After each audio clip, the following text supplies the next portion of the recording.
Mejor la información que les vamos a transmitir a través del 1060 de AM por el 96.5 de FM. También estamos en Facebook. Por supuesto, hacemos nuestro enlace cotidiano con la señal Cuculcán en Mérida, Yucatán por el 107.9 de FM y con la señal Cultura Sonora en el 104.3 de FM. Hola, esta interrupción es para contarte una historia.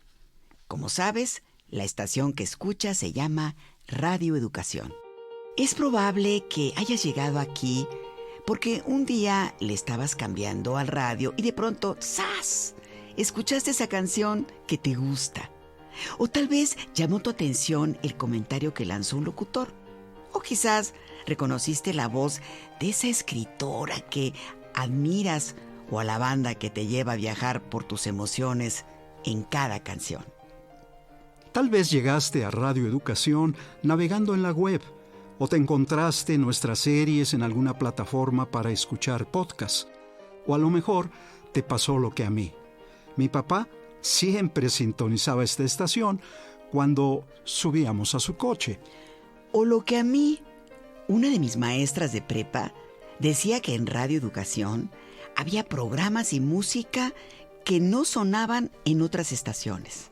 Así llegamos muchos y nos quedamos igual que tú. Pareciera que Radio Educación siempre ha estado aquí, ¿verdad? Claro, nació antes que tú y que yo. De hecho, ha estado aquí antes que nuestros papás y nuestros abuelos. Lo que queremos decir es que para nosotros y ustedes, sintonizar y escuchar Radio Educación es algo tan cotidiano que a veces no imaginamos el camino que ha recorrido este proyecto radiofónico. Ni los años y situaciones que han pasado para llegar a este momento en que estamos interactuando. Imagínate, son 100 años, aunque con sus interrupciones. Eso sí, la historia de Radio Educación no se puede contar sin pasar por la gente que la ha hecho posible. Tanto los que estamos de este lado de la radio, como ustedes que nos escuchan. Lo que van a escuchar no se trata solo de un recuento de fechas significativas, ni nada por el estilo. No. Más bien, les vamos a contar historias que nos van a ayudar a entender cómo llegamos hasta aquí. Les saludamos María Eugenia Pulido y José Luis Guzmán. Sean entonces bienvenidos.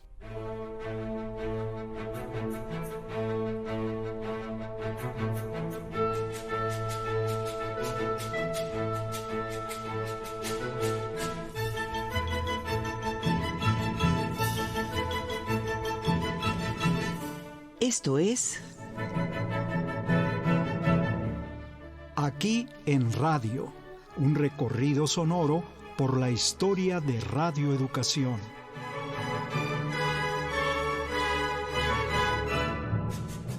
Capítulo 1. Soñar la radio. Para contar esta historia, hay que ir a los años 20 del siglo XX. El mundo trataba de reponerse. La Primera Guerra Mundial lo había dejado bastante maltratado. México también tuvo su propio conflicto, la Revolución. La radio comenzaba a dar sus primeros pasos como medio de comunicación. Entonces se parecía mucho al Internet o a la inteligencia artificial. Era la nueva tecnología de la que todos querían ser parte. Imagínense, 1921, ubíquense. Efectivamente, en esa fecha, hagan una especie de flashback. Él es Gabriel Sosa Plata. Es investigador sobre la radio en México. Después de la tremenda Revolución Mexicana, un México en reconstrucción, y que de pronto llegue un nuevo medio de comunicación con este potencial que llegó a tener, obviamente conforme fueron pasando los años, pero que en el momento era pues un descubrimiento.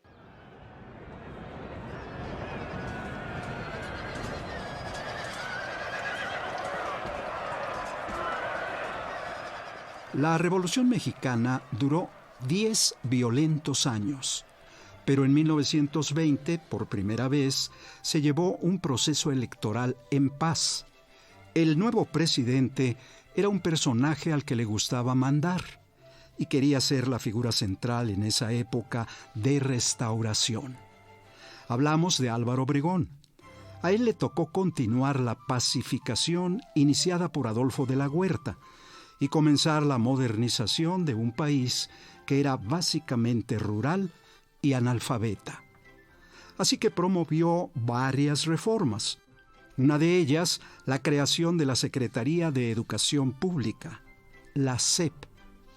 Al frente quedó un personaje que tenía en mente un proyecto para acelerar la educación del pueblo: José Vasconcelos. Vasconcelos impulsó la edición de libros. Su plan era llevar educación y cultura a todos los rincones del país. Sin embargo, la estrategia parecía un tanto absurda. Más del 70% de la población no sabía leer ni escribir. Pero Vasconcelos era hábil. Tenía un as bajo la manga.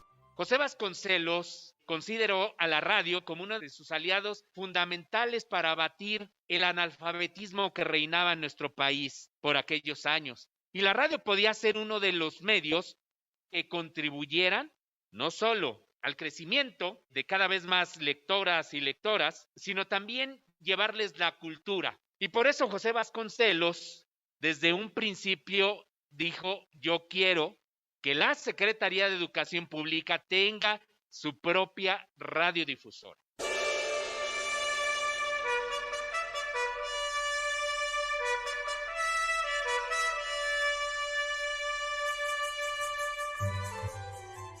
El poeta Carlos Pellicer contaba que el propio Vasconcelos le confesó que la estación sería un poderoso auxiliar pedagógico para los maestros y una gran biblioteca hablada.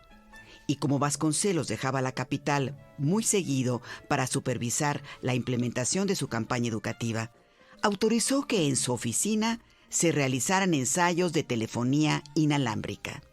Debido a sus viajes, en 1922, Vasconcelos encargó a Francisco Figueroa, que era el subsecretario de Educación, que solicitara al presidente la autorización para comprar un transmisor y 50 radioreceptores. La respuesta que recibió Figueroa fue contundente: no. El gobierno estaba negociando que algunas compañías de radiotelefonía brindaran el servicio sin costo. Y como suele suceder en estas situaciones, la iniciativa no prosperó. Un par de años después, en 1924, por fin llegó la autorización para que la SEP operara su estación de radio. Así que el ingeniero Juan Mancera fue a Nueva York a comprar el transmisor, mientras los ingenieros Francisco Javier Stavoli y Fernando León Grajales instalaron la antena, cabinas y demás equipo en el tercer piso del edificio de la SEP, allá en el centro de la Ciudad de México. El equipo que compró Juan Mancera tardó algunos meses en llegar a México, pero una vez en el país se instaló y se realizaron las pruebas de la nueva estación. La señal de 500 watts era potente. Se escuchaba en Estados Unidos, Centroamérica y Cuba.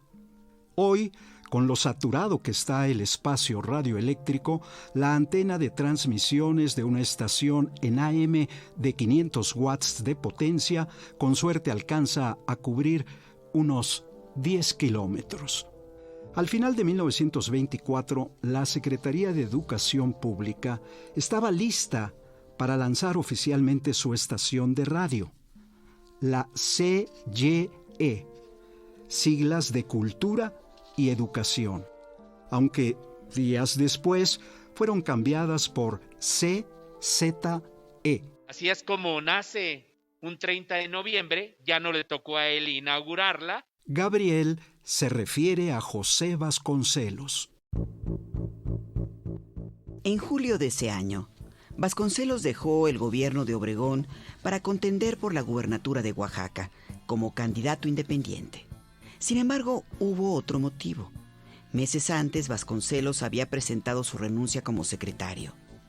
El motivo, el asesinato del senador Francisco Field Jurado. El político había manifestado su desacuerdo con los tratados de Bucareli. Francisco Field Jurado evidenció que el documento daba a los norteamericanos privilegios sobre el petróleo que ni los mexicanos tenían. Como bien dice Gabriel, no fue Vasconcelos a quien le tocó inaugurar la estación, sino a Bernardo J. Gastelum, pero quien realmente concibió el proyecto fue José Vasconcelos. Por supuesto, en la primera transmisión, el nuevo secretario de Educación Pública pronunció un discurso al aire. Tampoco fue casualidad que se haya elegido el 30 de noviembre de 1924 como la fecha para lanzar la radiodifusora. Ese día, Plutarco Elías Calles se convirtió en presidente del país. Era el candidato que Obregón había designado sobre Adolfo de la Huerta, quien intentó un levantamiento armado que rápidamente fue desbaratado. Así que después del mensaje de Gastelum, se hizo un control remoto al Estadio Nacional a la toma de protesta de Calles. Una vez que se inaugura con un gran discurso de Bernardo J. Gastelum la radio de la Secretaría de Educación Pública, podríamos decir que ahora sí comienza un proyecto de radio educativa muy importante que trascendería con el paso de los años. Radio Educación, vamos a llamarla así, porque ahí están los orígenes de esto, que actualmente es esta maravillosa institución. Sin embargo, quien echó a andar esta radiodifusora oficialmente a partir del primer día de enero de 1925 fue María Luisa Ros, considerada la primera reportera en México. Y esto no es poca cosa. Estamos hablando de los años 20 del siglo pasado, una época en que era poco probable que una mujer incursionara en los medios de comunicación como jefe de la sección radiotelefónica de la Secretaría de Educación Pública. Pero, ¿quién era María Luisa Ros? ¿Quién era esta mujer que además fue escritora, normalista, internacionalista, fundadora de la Cruz Roja Mexicana? María Luisa Ros tiene una figura destacada, pues porque puede acceder de alguna manera con sus relaciones, porque es una mujer de alguna manera ligada al poder. Ella es Laila Sánchez Curi, exintegrante del Consejo Ciudadano de Radio Educación y catedrática de la UNAM. Y esas relaciones pues le permiten ser la directora de Radio Educación, le permite irse a las misiones culturales, le permite irse de embajadora, es decir, va articulando todo este trabajo, pero como digo, en beneficio de las mujeres, de los niños, de las niñas, sí piensa o tiene una idea de lo que puede aportar a la sociedad y eso la hace especial justamente. A mí me encanta María Luisa Ros precisamente por eso. Ella es Beca Duncan, historiadora del arte y divulgadora. Porque es una mujer multifacética, es una mujer que en una época en la que las mujeres no tenían muchas opciones laborales, ¿no? Más allá de ser amas de casa y madres o quizá secretarias. Me parece increíble que ella haya tenido pues la inquietud de abordar tantos ámbitos tan distintos de la vida y de la vida pública también, ¿no? No solo, digamos, a través de la prensa, que quizás sea el ámbito en el que más se desarrolló. En una época en la que la participación de las mujeres en la vida pública era prácticamente nulificada, ella fue la que concibió este proyecto de radioeducación.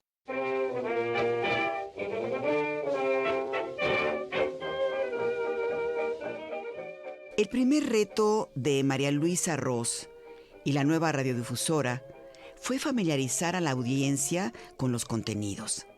La gente estaba acostumbrada a escuchar danzones y música popular.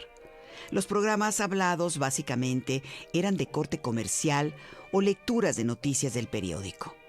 Además, estas primeras radiodifusoras solo transmitían 2 o 3 horas, de 1 a 3 días a la semana. Hasta ese momento no había ningún antecedente sobre el uso pedagógico de la radio, por lo menos no en México.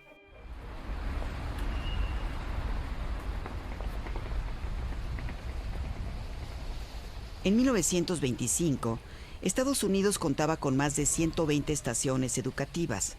La mayoría pertenecían a universidades. En 1926, en Alemania, se fundó el denominado Schulfunk, que podemos traducir como radio en el salón de clases. En México, era la primera vez que se intentaba algo así. No podía ser como otras radios que ya había públicas, como la Secretaría de Gobernación, la Secretaría de Marina, que daban información, ¿no?, general, a lo mejor noticias del gobierno, ¿no?, algunos comunicados, pero la radio de la Secretaría de Educación Pública tenía una misión muy importante, que era apoyar toda la infraestructura educativa del país. Y le toca un momento muy álgido, muy fuerte. Está pues todo este proyecto de reconstrucción del país después de 1 millón de muertos con la revolución. ¿Qué hacer ante este panorama? ¿Qué tipo de contenidos transmitir? Radio Educación tuvo la visión de trabajar en 2 ámbitos fundamentales que ya habían sido planteados por el mismo José Vasconcelos. Por una parte, la labor educativa y por otra, la labor artística y cultural. Había que trabajar en este sentido los contenidos de la nueva radio.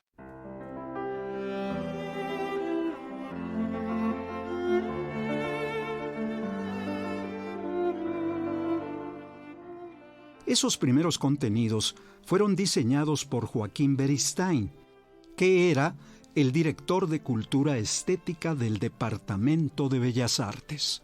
Fue importantísima la presencia de la radio de la Secretaría de Educación, que comenzó a tener una programación distinta, ¿no? A meter las clases, a hablar de temas que tenían que ver con la historia, la literatura, es decir, con el programa educativo que se quería dar, porque además pues era más fácil, ¿verdad?, transmitir por la radio alguna de esta información que rápidamente construir escuelas en todos los lugares del país, sobre todo pues llegando a zonas muy lejanas. Entonces ese proyecto se ha tardado, todavía ni siquiera lo hemos terminado, ¿no? No hemos terminado de construir las escuelas para todos los niños y las niñas de este país. Así que para lograr su cometido, la estación llevó a cabo en principio, o procuró llevar a cabo en principio, la dotación de radioreceptores sobre todas las escuelas primarias para llevar estas clases a distancia. Sin embargo, la nueva estación se enfrentó a un problema que hasta la fecha la persigue: la falta de personal.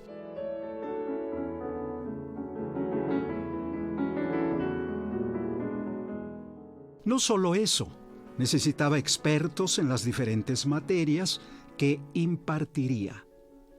¿Cómo solucionar ese problema en 1925? Aprovechando que de las grandes eminencias, pues de la cultura, incluso de la docencia, pues se encontraban algunas de ellas en la propia Ciudad de México. Obviamente por el centralismo que todos sabemos y hemos padecido con el paso de los años. Entonces invitaban a los grandes conferencistas a impartir pues estas cátedras que se transmitían. Así que se incorporaron a la estación conferencistas de las secretarías de Agricultura, Salubridad, Antropología, la Escuela Nacional de Bellas Artes y otras. Por primera vez sonaron en la estación las voces de personajes como el compositor Manuel M. Ponce, el antropólogo José Reinagas, el abogado y periodista Alfonso Toro o el filólogo alemán Rodolfo R. Schuller. Buena parte de las conferencias y conciertos se transmitían desde la Escuela Nacional de Maestros, el Teatro Nacional, la Escuela Nacional Preparatoria o la Lotería Nacional, entre otros recintos. El instrumento que empleaban para realizar el control remoto aún se utiliza en algunas transmisiones de radio, el teléfono. Las clases también eran muy variadas. A mí me tocó constatar incluso a través de guiones, clases de gimnasia, por ejemplo, clases de le llamaban de formación campesina, clases de sindicalismo, clases de historia, por supuesto. Había unos cursos, por ejemplo, para la construcción de radioreceptores de galena. Había, por supuesto, una enorme cantidad de transmisiones dedicadas a la promoción de la cultura, a las pequeñas industrias, a la divulgación científica, conferencias sobre agricultura, ganadería, antropología. La experiencia de la radio educativa en México llamó la atención de otros países. María Luisa Ross, en sus informes, documenta que representantes de las radiodifusoras de Alemania, Francia e Inglaterra venían a México a recibir asesoría. Sin embargo, a ojos de algunos intelectuales de la época, la estación durante esos primeros años parecía vivir en el anonimato. O por lo menos eso le pareció a Salvador Novo, que percibía que a pesar de los recursos con que contaba la SEP, pocas personas se habían vuelto a saber sobre su estación de radio luego de ser inaugurada. Sin embargo, gracias a los técnicos de entonces, que se hicieron expertos en enlaces telefónicos, la CZE logró documentar uno de los hechos que cambiaron la vida política del país. El 17 de julio de 1928, Álvaro Obregón estaba en una comida en el restaurante La Bombilla en San Ángel. Algunos diputados de Guanajuato le habían organizado un festejo para celebrar. Obregón volvería a gobernar México hasta 1934. La situación del país era tensa. Plutarco Elías Calles ya había comenzado la persecución religiosa que derivó en la Guerra Cristera. Además, la reelección de Álvaro Obregón no había gustado a sus rivales políticos. Ese día, Álvaro Obregón y compañía estaban entre la plática, la comida y la canción El Limoncito, que tocaba la orquesta típica de Alfonso Esparza Oteo. Un caricaturista se acercó al presidente electo, le mostró su dibujo hecho a lápiz. Obregón puso la mirada en la caricatura y... Radio Educación transmitió la primicia del asesinato de Álvaro Obregón, por ejemplo, allá en el restaurante de La Bombilla, de manos, pues, finalmente de León Toral. La CZE interrumpió su programación y dio la noticia. Por primera vez, los periódicos perdían la primicia. La radio de la Secretaría de Educación Pública evidenció una de las virtudes del nuevo medio, la inmediatez, y así dio seguimiento al suceso. El juicio de León Toral se transmitió en vivo por Radio Educación también en aquellos años. Y aunque el audio de esa cobertura se ha perdido, una foto que Gabriel Sosa Plata halló en los archivos de la Secretaría de Educación Pública sobre el juicio es el testimonio de esa aventura informativa. Me encontré con una fotografía que no venía clasificada ni tampoco venía la fecha, pero que resultaba altamente interesante porque se veía a alguien que estaba hablando frente a un micrófono que eran redondos, estaba, por cierto, de traje, junto a una mujer que parecía como religiosa. De entrada no me decía nada, pero vi otra foto en la que estaba en una mesa una pistola y obviamente así como una especie de jurado, ¿no? Entonces de inmediato dije, seguro es el juicio de León Toral. Ya luego consulté efectivamente con alguien que sabe mucho de historia para que me identificara el personaje. Indudablemente era el juicio de León Toral que se estaba transmitiendo. Es también en 1928 que la estación de la SEP cambia las siglas CZE por las de XFX, debido a los acuerdos internacionales firmados por México. Ese mismo año, Plutarco Elías Calles dio su último discurso como presidente. Ahí convocó a partidos políticos, caudillos e intelectuales a unirse en un solo frente para que México se convirtiera en un país de instituciones y leyes. Días después, los dirigentes de grupos políticos y militares refrendaron su lealtad a Calles y pusieron a Emilio Portes Gil como presidente interino, ya que Álvaro Obregón, el presidente electo, había sido asesinado. Inicia así el maximato. Plutarco Elías Calles se convierte en la máxima autoridad política sin ser presidente. Es en esta época, en 1929, que nace el Partido Nacional Revolucionario, el PNR, el abuelo del PRI. Por supuesto, también estuvo bajo el control de Calles. Esa vez la ceremonia de fundación fue transmitida por la XFX. A partir de entonces, la radio de la SEP incorpora a su programación actos oficiales e incluso sesiones de la Cámara de Diputados. Y como estos enlaces interrumpían la programación habitual, los potenciales anunciantes de la estación decidieron retirarse. A partir de 1930, la radio de la SEP tiene cambios en su dirección. María Luisa Ross renuncia al terminar el interinato de Emilio Portes Gil. En su lugar es nombrado Alejandro Michel, que solo permanece un año. María Luisa Ross vuelve al proyecto hasta 1933.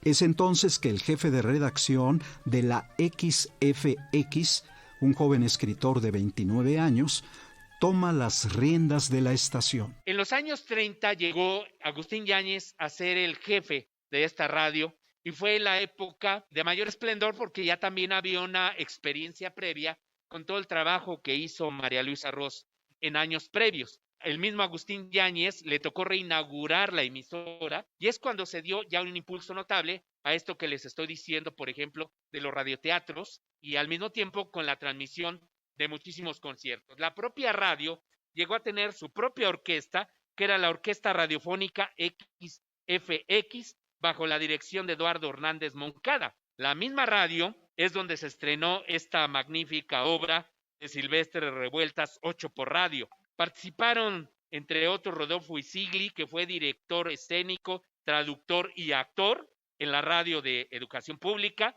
también Álvaro Gálvez y Fuentes, etcétera, etcétera. De ese etcétera, hay que destacar al poeta León Felipe, que produjo varias obras del teatro clásico, así como a los hermanos Germán y Armando Liz Arzubide, que convirtieron las clases de historia de México en libretos de teatro radiofónico.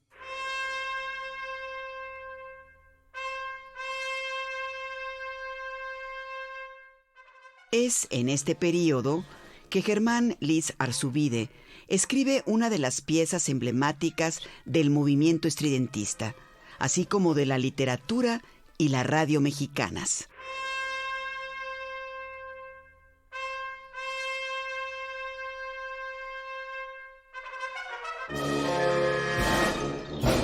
Troca el poderoso. La música que escuchan es la contribución de Silvestre Revueltas a esta serie de relatos. Con ellos, Germán Liz quiso acercar a los niños a los avances tecnológicos que se habían desarrollado en las primeras 3 décadas del siglo XX. Pensemos por un momento cómo era México hace 100 años. Se trataba de un país básicamente rural, así que para los niños, sobre todo del campo, era impresionante, por ejemplo, ver que ya no necesitaban velas para alumbrarse porque habían llegado las lámparas eléctricas. Troca, el poderoso, era un robot que les ayudaba a entender eso, además de las máquinas que de pronto ya estaban ahí como parte de su vida diaria. El mismo Troca estaba construido con todas ellas. Sus manos eran grúas, uno de sus pies era un tren y el otro un tractor. El teléfono y el telégrafo habían revolucionado la forma de comunicarnos. Y la radio, ese invento, estaba poniendo al mundo en las manos de toda la gente. Él le dio un giro también muy importante porque logró mejores presupuestos, pero también una actualización tecnológica que le llevó a que Radio Educación, a la entonces Radio Educación, no se llamaba así, pero están ahí los antecedentes de todo ello, realizara cosas maravillosas, ¿no? Y se impulsaran los radioteatros, las radionovelas, se hicieran conciertos en vivo, en fin. Hasta tuvo su sección de Nota Roja, que neutralizaba el amarillismo con comentarios de sociólogos y dramatizaciones. Y también se transmitieron clases de educación sexual que escandalizaron a la Iglesia Católica y otros grupos conservadores. Fue tal el escándalo que presionaron para que Narciso Bassols, el secretario de Educación Pública, dejara el puesto. Y así sucedió, aunque no dejó el gobierno, pues fue designado secretario de Gobernación. Pero volvamos con Agustín Yáñez. Si bien este periodo al frente de la radiodifusora fue muy productivo, el novelista no dejó escrito nada sobre su paso como director de la estación de la SEP. ¿Por qué? Agustín Yáñez casi no platica, al menos en sus memorias y de los escritos que se han hecho de su vida, de esa etapa que vivió en Radio Educación. Pero afortunadamente en el archivo histórico de la SEP hay varios de sus testimonios muy importantes y que de alguna manera yo creo que sí, si viviera, estoy seguro que recordaría con algo de nostalgia, pero también de orgullo el hecho de que haya recuperado para la SEP esa radiodifusora. Pero esta dinámica solo duró un año. Agustín Yáñez tuvo que dejar el cargo en 1934. El gobierno de Lázaro Cárdenas llegó al poder y al frente de la estación de la SEP quedó un militar llamado Antolín Piña Soria. Curiosamente, Cárdenas, considerado un promotor de las reformas, no se interesó por impulsar la educación a través de la radio. Él tenía otros planes para este medio. Las estaciones, porque ya entonces eran dos que pertenecían a la SEP, son absorbidas por algo que se llamó Departamento Autónomo de Prensa y Publicidad, que en realidad era un instrumento pues de propaganda política. Así es cuando nacen de alguna manera las oficinas de comunicación social, las oficinas de comunicación gubernamental. Micrófonos, teléfonos, transmisores y demás equipo de la emisora de la SEP fue a parar a la Secretaría de Gobernación para ser parte de una nueva radiodifusora, Radio Gobernación. En 1937 nace una nueva estación, la XEXX, Radio UNAM. Presume que se dedicará a la difusión de una obra cultural y pedagógica de excepcional interés. De alguna forma, Radio UNAM cubrió el hueco dejado por la estación de la SEP. A pesar de todo, la Secretaría de Educación Pública no dejó de producir algunos programas infantiles y de lectura, así como conciertos a través de enlaces. Incluso en 1943 comenzó a transmitir por onda corta.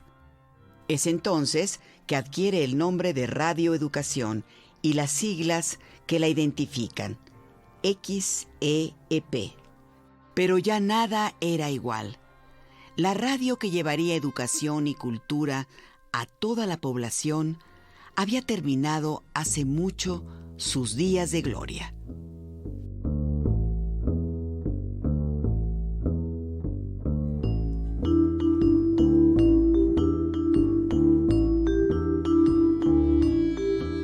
Esto fue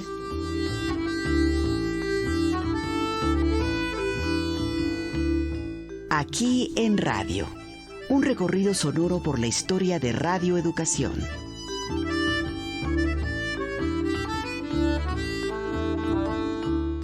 la radio centenaria. Agradecemos el apoyo de nuestras compañeras y compañeros Heriberto Acuña, Lénica Ávila, Lourdes Ailuardo, Pilar Muñoz, María Eugenia Pulido y Ana Leticia Vargas.